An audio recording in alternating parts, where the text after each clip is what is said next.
And so you came to a point of desperation, turned your life over to God, invited Christ to come into your life, began to rebuild your life, take a different path. What prompted you then in about 2005 to begin to try to reclaim other girls that had gone through what you'd been through?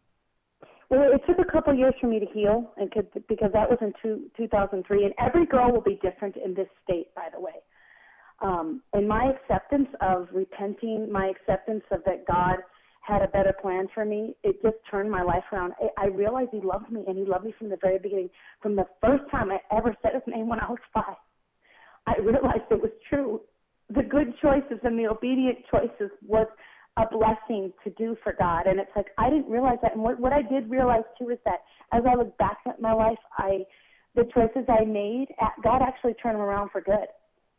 And so I realized that if I could heal, and if I could finally understand the true love of Christ, which was loving me unconditionally no matter what state I was in, a dirty prostitute, a dirty drug-addicted person, a user and abuser, to someone that turned into a real woman and a real blossoming flower for him, that it could happen for someone else. And if I could just show them the path, that it would all turn good in their favor as well. Now, what kind of reactions do you get, Annie, when you reach out to women that are still involved in prostitution? What's the kind of typical reaction that you get when you approach them with an offer of help to get out of that lifestyle? I first approached them with the words, God loves you, Jesus loves you, he died for you. And I can't tell you how many different women have cried in my arms as I've prayed for them and told me I didn't want to be in this lifestyle. I fell in love with a guy. He showed me this lifestyle, and I can't get out because he'll kill me. And that's exactly how it is. So these women, I've had some women that were just, they call it a fresh turnout, where they just learned the trade of prostitution. There's a glamour period, and there's a enticement period that everything's exciting and new. The pimp's treating you really good for a year, maybe 6 months or just 2 months. You're in that love phase with him and the love of the lifestyle of getting new things and brand new things that we are told in commercialization of our country that we have to be happy. When those girls are in that state, sometimes they get mad at me and they're like, I'm not a prostitute, or I like what I'm doing. And then later on, I'll see the same girl in the casino that I talked to a year before or 2 years before or 6 months before, and they tell me, Annie, I need help. You were right. I hate my life. You were right. I'm not happy, and I'm dying. And if I stay in this, I'll die. And so that's the point. It's all seed time and harvest. You just got to wait sometimes. Even if the girl can't receive it, she will not forget that you told her God loved her. That no matter where she was at, he loved her in her sin. And this is the message I try to let the girls know. He loves you regardless. If you come to church a dirty, drug-infested prostitute that can't help but turn tricks, he's still going to love you. And he'll love you as you come to church for that whole year and you don't even change. He'll love you to the change. This is what I love about God. He pursues us. He pursues us until we change. He doesn't ever stop. Annie, He's in love with us. He's in love with us. Let's go to our phones. Let's go to Craig in Macon, Georgia. Craig, you're on Focal Point with Bryan Fischer and my guest, Annie Lobert. What's on your mind today? Hey, Annie. Hi, Craig. I'm proud of you. Thank you. Would you say a woman that goes into prostitution is lost her soul, or starts out as an addiction? Because I've seen people that by rebellion they started out and getting in trouble, but it seemed like I found out that gangs will rape a woman over and over that's not even in the gang to steal her soul almost so that she'll stay in the gang. Is that true? Well, there's all different aspects of why a woman is in prostitution. And yes, obviously when a woman gets raped, and now I have a girl in the house right now. She was gang raped when she was 14 by a huge gang, and she stayed in prostitution.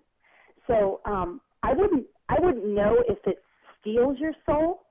Only God knows that real answer. But I know that when you become a prostitute, you actually, allow permission to, go in a deeper realm into your body, like, just the deepness of the sin. And so that, there's a saying that goes, You can sin outwardly, but when you sin it along with your body, like a prostitute, it becomes deeper.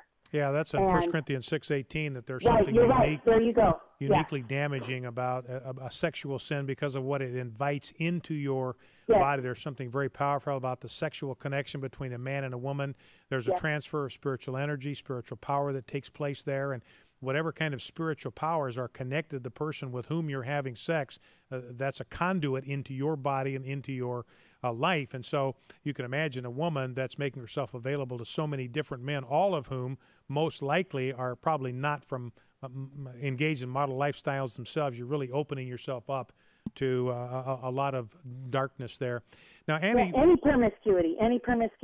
Yes, any of that will do that. Now, Annie, the women that you've talked to, that you've helped, is there anything? And I don't want to put words in your mouth, but what I'm kind of picking up, you see a 14-year-old getting involved with gangs. You had a deficit of father love in your life. Do you see any sort of commonality there with the women that you have helped? Do you see a common denominator of the absence of a loving father presence in their lives? Is that one of the things, maybe the major thing, that makes them vulnerable to getting caught up in this kind of thing? No, absolutely. Not just the father, but I have a lot of women that I deal with that their mother severely abused them emotionally, physically, and even the absence of a mom. See, the family unit is breaking down in our country. And the more that we have divorced parents, the more that we have single parents that aren't married, we're in disaster zone, because if you don't have those two adult figures in a family unit, like God teaches us to have, the family unit breaks down.